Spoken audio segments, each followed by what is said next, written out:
តែព្រះស្រារុំតែបងអ្នកក្រមានទ្រព្យបង្កប់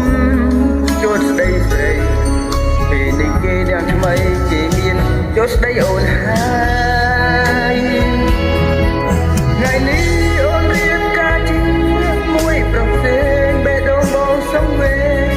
ជាមួយអ្នកថ្មីគេមានលុយជួនស្ដីស្រីហើយបងក៏ដឹងមានអ្វីមានតែជាស្មោសម្រាប់ពីស្រីម្ដាយស្រីបង្កប់ចរណៃ$10000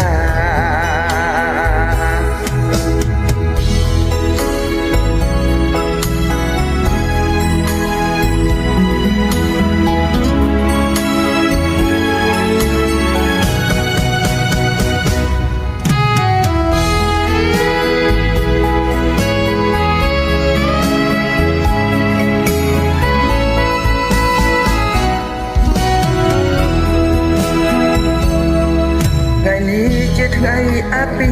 ពីវាចរណៃបងជូនពរស្រីឲ្យមានសុភមង្គលក្នុងគ្រួសារ